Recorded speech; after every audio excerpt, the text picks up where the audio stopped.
Kemudian pemirsa berikut adalah beberapa agenda ekonomi yang patut menjadi perhatian untuk hari Selasa 2 Juli 2024.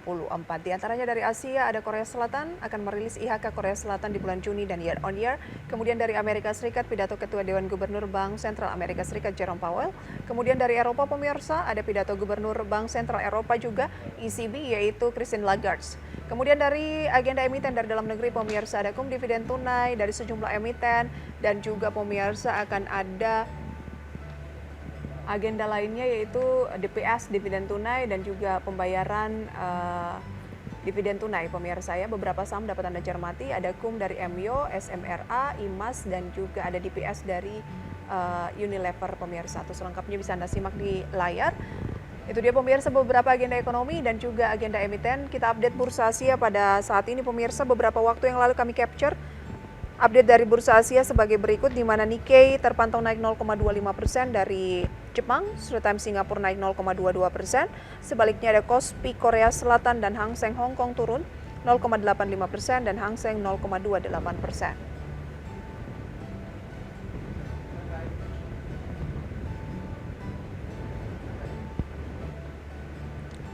Ya pemirsa, itu dia beberapa informasi yang kami sampaikan pada pagi hari ini. Dan pemirsa, kami akan berbincang pada pagi hari ini tentunya mengulas informasi terkait dengan sambut semester 2 2024 dengan portofolio investasi yang lebih cerah. Kita akan berbincang kali ini bersama dengan Ibu Rita Effendi yang merupakan founder Indonesia Investment Education. Halo, selamat pagi Ibu Rita. Halo, selamat pagi, Priska. Terima kasih sudah join bersama kami pada pagi hari ini. Ibu Rita, gimana melihat, kita kan sudah melangkah ke semester kedua 2024. Gimana Anda melihat, review sedikit dong untuk semester 1 kemarin terkait dengan peluang investasi khususnya di pasar modal?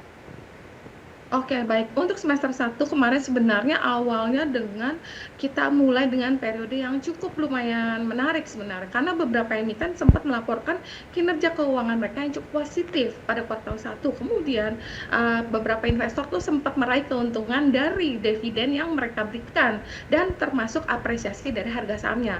Namun di bulan Maret ternyata ada keputusan dari otoritas yang membuat ada sedikit harga saham itu menjadi beberapa tuh ada sekitar 25% saham itu masuk ke dalam papan pemantauan khusus atau FCA. Itu yang membuat beberapa saham terutama yang kapitalisasi besar ada yang masuk sana. Kemudian harga saham itu terkoreksi, itu membuat indeks itu ketarik turun. Dan ditambah lagi dengan kondisi makroekonomi yang masih kurang baik dan rupiah yang terus melemah membuat investor asing sempat melakukan net sell dan indeks itu sempat turun lumayan ya hingga mencapai 6698. Nah, mungkin sedikit itu yang kita bisa review dari semester 1 kemarin. Baik, langsung saja. Kalau peluang di semester kedua ini akan bagaimana? Mengingat indeks harga saham gabungan juga kan belakangan ini ya sekitar 2 hari perdagangan lah ya, kita lihat bahwa minggu lalu bahkan hanya di tanggal 25 saja IHSG merah. Bahkan di hari kemarin kembali melambung ke 7139. Nah, bagaimana peluangnya? Ini juga diawali dengan peluang yang baik begitu ya. Tanggapan Anda akan bagaimana kira-kira semester kedua? Ya, untuk semester kedua, karena ini kita baru mulai masuk, ya kelihatannya ini masih akan cukup menantang.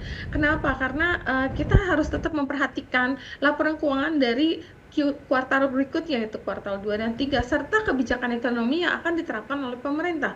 Dan pergantian penguasa juga, ya itu akan membuat market itu terus bergejolak, karena itu akan berlangsung di Oktober dan diikuti oleh pemilihan menteri-menteri di kabinet baru yang terus akan menjadi sorotan untuk investor dari dalam maupun luar negeri.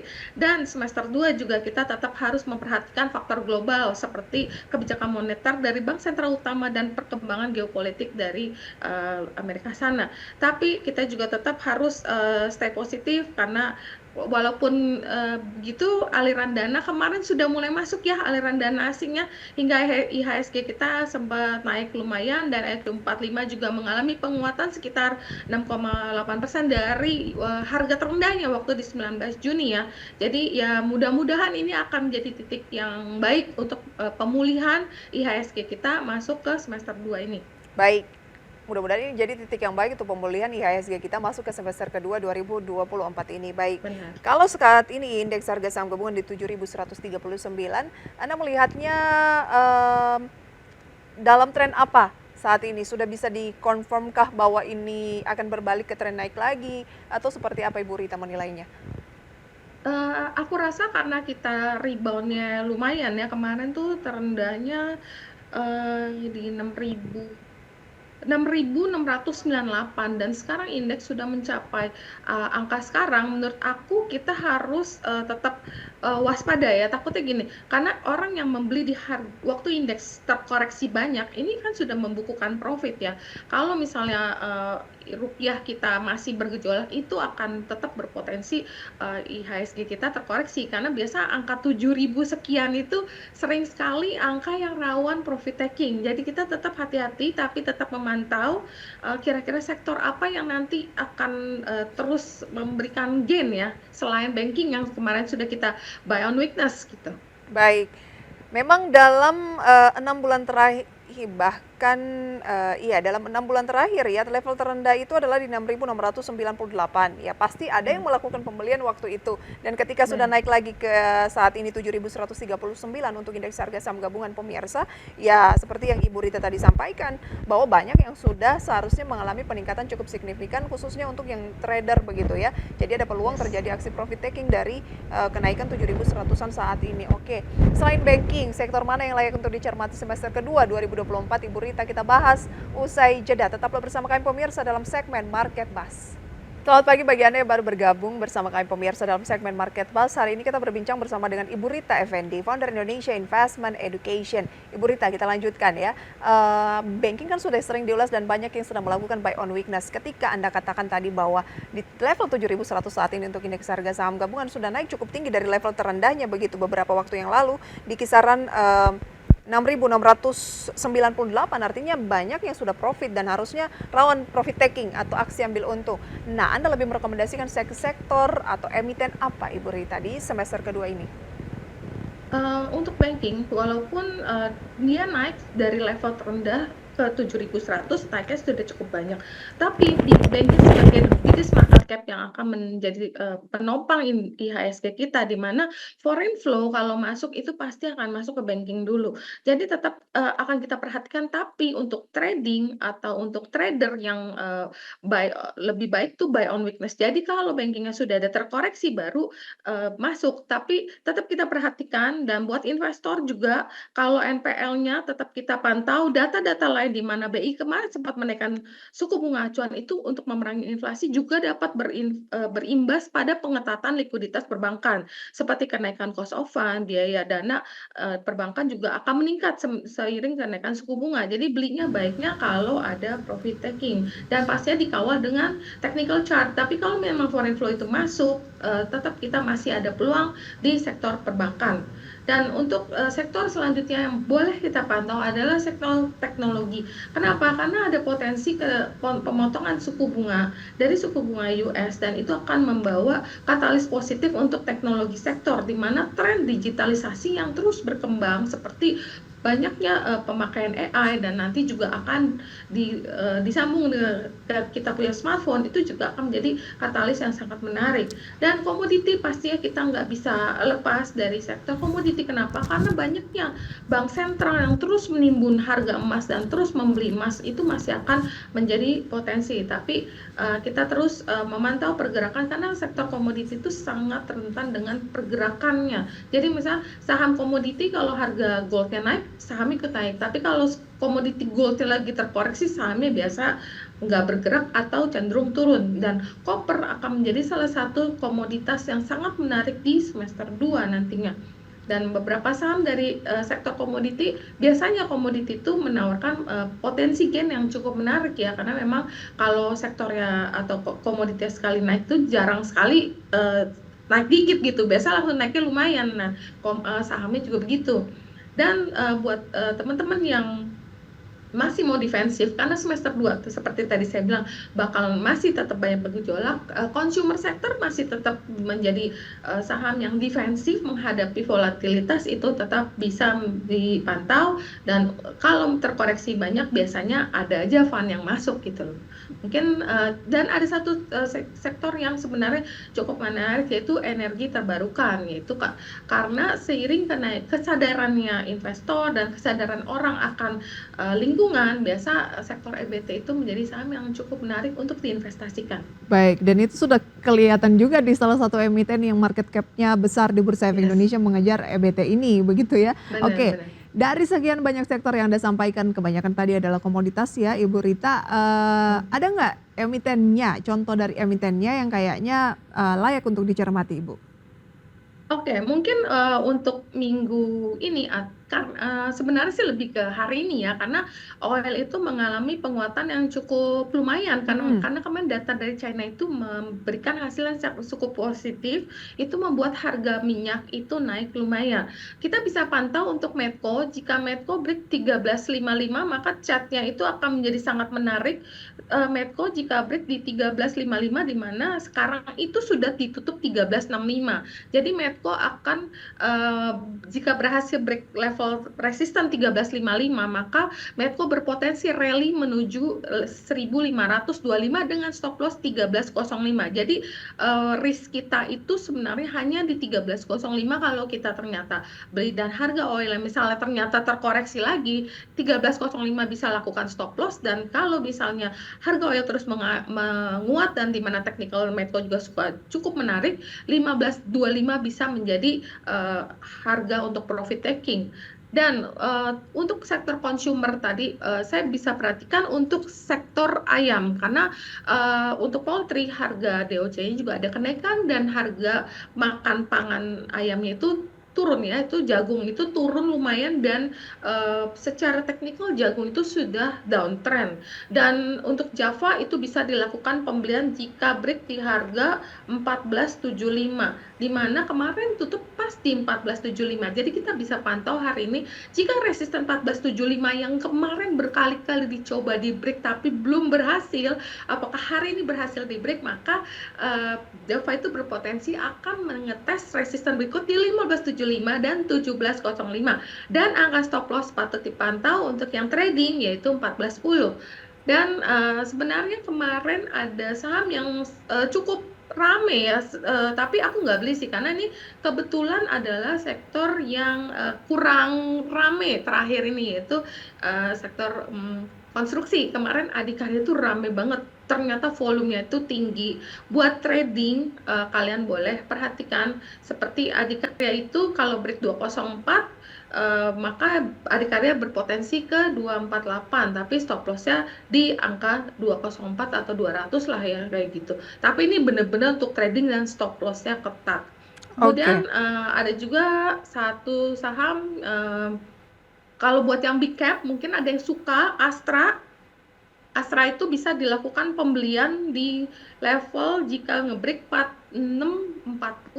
Kemarin closing 46.10, dan jika Astra bisa ngebreak di harga 46.40 maka Astra itu berpotensi menuju resisten berikutnya 5.025 dan stop lossnya di 45.30. Mungkin itu beberapa saham yang bisa kalian pantau untuk trading jangka pendek beberapa hari ini ke depan. Baik, ada Medco tadi Ibu ya, kemudian juga Yes. dari consumer Anda lebih menyoroti ke pakan ternak, ada Yes. Java di sana.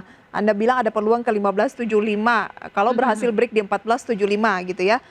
Kemudian konstruksi ada Adi, tapi ini lebih ke spekulatif kayaknya dari Ibu Rita ya. Yes, benar-benar. Karena Baik. belum ada dapat katalis sentimen positif sebenarnya sektornya ya. Tapi hanya karena volumenya cukup tinggi di Iya. sana, jadi ada peluang secara teknikal melanjutkan Benar. penguatan gitu ya.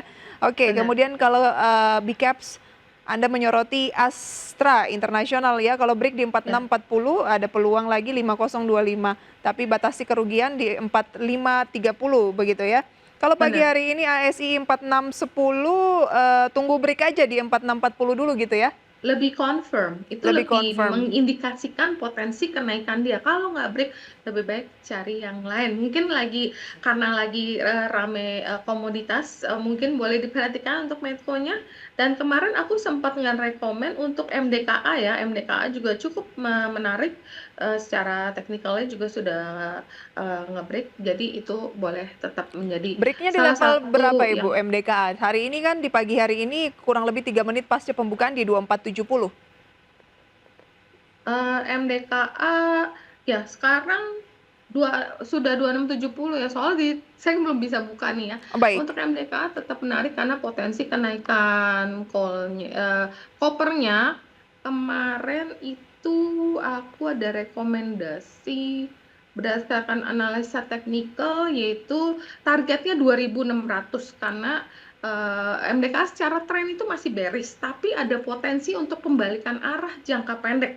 2.600 bisa menjadi target kalian, dan stop lossnya di 2.300. 2.300 stop loss, 2.600 target, Yes, tapi masih bearish tapi ada peluang pembalikan arah, jadi ya, layak benar, cermati. Salah satunya juga adalah MDKA, ASII, ADI, kemudian juga Java dan juga ada Medco. Tapi rekomendasinya beda-beda pemirsa, seperti yang sudah kita ulas tadi ya, tidak bisa cukup langsung masuk bervariatif. begitu ya. Baik, Ibu Rita, Benar-benar. kita lanjutkan nanti mengupdate pembukaan perdagangan pada pagi hari ini, di mana saya sempat mengintip begitu ya, 4 menit pasca pembukaan ini indeks harga saham gabungan masih melanjutkan penguatan 0,33%. Kami ulas pemirsa usai jeda, tetaplah di segmen Market Buzz. Terima kasih pemirsa, masih bersama kami dalam segmen Market Buzz, dan pembukaan perdagangan sesi pertama sudah berlangsung, di mana indeks harga saham gabungan pukul 9:07 pemirsa bergerak menguat 0,44% di kisaran 7.171, atau dalam sepekan terakhir pemirsa IHSG sudah naik 4,2%. Cukup pesat ya penguatan indeks harga saham gabungan belakangan ini, dengan nilai tukar rupiah terhadap dolar Amerika Serikat juga melemah lagi pemirsa 0,17% di 16.332. Berikut deretan yang masuk kategori gainers based on value pemirsa pada pagi hari ini, di antaranya BRPT kembali naik 2% pemirsa di 1.155, ada cuan 5%, 10.150, AMMN naik lagi 1,5%, 11.700, Brand naik 2%, 10.625, Medco yang juga direkomendasikan oleh Ibu Rita tadi naik 2,2% di 1.370, PTRO naik 2% di 9.050, Suri Jasa Marga Atla juga masuk kategori 9 top gainers di menit-menit awal pembukaan sesi 1. Losers pemirsa ada PNLF, SRAJ, NICE, JTPE, TOSK, PANS, JAMP, Wika, KJEN, dan juga ada MAHA. Baik, Ibu Rita, bagaimana target Anda untuk indeks harga saham gabungan? Kalaupun Anda bilang rawan profit taking, seenggaknya ada peluang nggak ya ke 72 setelah melihat penguatannya pada pagi hari ini? 72 kelihatannya bisa sih, tapi aku mesti lihat dulu nih, apakah banking kita hari ini mensupport. Ternyata banking kita merah nih hari ini, BNI, BBRI itu terkoreksi, hanya Mandiri yang lumayan bertahan dan BCA. Kelihatannya cukup bervariatif untuk banking. Kenapa banking harus kita lihat? Karena itu yang menggerakkan indeks, salah satu sektor yang paling gede bobotnya. Tapi karena kita lihat ini grupnya Pak Prayogo itu semua mendominasi hijaunya Betul. indeks, jadi kelihatannya potensi indeks bertahan di area ini cukup kuat ya sampai sore ini kelihatannya. Karena memang saham-saham Pak Prayogo ini kapitalisasinya tuh gede-gede. Jadi untuk mencapai 6.200, kalau saham Pak PP masih bertahan, ditambah kenaikan harga minyak dan diikuti sektor saham-saham sektor komoditas, itu bisa banget sih Bisa banget ya, apalagi harga 7.200. minyak kan naik ke level tertinggi 2 bulan terakhir Benar, begitu ya. Jadi wajar ketika saham-saham ini lagi yang mendominasi di deretan pertama pada pagi hari ini. ya Em, benar. Pasti banyak yang masih tergiur untuk melakukan pembalian ke saham-saham ini dengan penguatan yang sudah cukup signifikan juga Ibu Rita. Tapi Anda bilang tadi Tetap bisa, prospeknya kayak EBT itu masih menarik, tetap bisa kata Ibu Rita. Tapi tetap bisa, ada tapi tips-tips nggak Bu? trading plan-nya harus diterapkan dari awal gitu. Seperti misalnya contohnya bagaimana tuh Bu, yang dimaksud trading plan dari awal harus ditetapkan? Gini, ada saham misalnya contoh Bank Mandiri ya, saham yang sudah sebenarnya rebound-nya lumayan. Tapi kita ngelihat peluang tetap ada. Berarti kita akan masuk, kita udah siapkan target kita mau jual. Ini namanya trading plan. Kita mau jual di harga berapa, kemudian kalau gagal berarti sekitar 6.000 deh, aku harus stop loss, itu udah disiapkan dari awal. Jadi jangan sampai harga udah terkoreksi terus kita baru bingung, aduh kita mau ngapain, baru kita lihat technical chart-nya, nanti keburu telat. Jadi memang untuk saham-saham yang sudah mengalami kenaikan, tetap kalian ada peluang untuk day trading atau untuk trading jangka pendek, ataupun tetap mau di hold, itu tetap masih ada. Karena saham itu memang kita tetap pantau yang namanya flow ya. Kalau kita lihat kan flow hari ini kan juga tetap ada mengalir ke sektor banking beberapa seperti Mandiri dan BCA. Jadi tetap bisa ada peluang masuk, tapi ya itu udah disiapkan, oh saya harga sekian saya mau exit, harga sekian kalau gagal saya cut. Harus Udah disiapkan disiplin dari awal. ya. Harus disiplin, harus konsisten. Kalau memang Benar. batasannya di situ, ya sudah di situ. Baik, Iya. daripada nanti amsyong gitu ya Ibu Rita. Singkat Yes, saja Ibu. benar. tadi Anda lebih senang merekomendasikan jangka pendek. Apakah karena banyak ketidakpastian ke depan atau bagaimana? Atau bisa sebenarnya saat ini langsung invest bidik untuk mungkin akhir tahun? Gimana Bu? Singkat saja. Karena pasar kita ini, boleh dibilang kayak tadi saya bilang semester 2 ini bakalan banyak gonjang-ganjing gitu loh, karena ada perubahan pemerintahan, nanti perubahan kebijakan kan semuanya akan berubah. Jadi sementara, menurut aku lebih nyaman untuk saya pribadi itu, masuk ke sektoral jangka pendek ya. Misalnya aku beli banking karena kemarin terkoreksi, harganya sekarang sudah, profit taking, aku melakukan profit taking, aku mau mulai kumpulin untuk komoditas seperti tadi Medco atau MDKA Koper, itu kalau misalnya sudah membukukan profit atau sudah membukukan gain, saya bisa profit taking dan saya mulai memantau sektor lain yang mungkin lagi murah gitu. Mungkin bisa melakukan swing trade ya kayak begitu. Itu adalah peluang-peluang dan tips-tips memanfaatkan kinerja dari pasar modal kita saat ini yang sedang tinggi tapi cenderung rawan profit taking. Tetap ada peluang kemanapun arah indeks harga saham gabungan, pasti ada Benar, saham yang menguat, ada saham juga yang melemah. Jadi manfaatkan peluang yes. itu dengan tetap disiplin begitu ya Ibu dalam menerapkan apa kinerja-kinerja untuk portofolio Ya, yang tentunya lebih cemerlang lagi. Baik, Ibu benar. Rita, sayang sekali waktu kita terbatas. Semoga ini bisa menjadi referensi sumber informasi untuk pemirsa dimanapun berada. Sehat selalu Ibu Rita, sampai berjumpa kembali. Terima kasih. Terima kasih. Salam.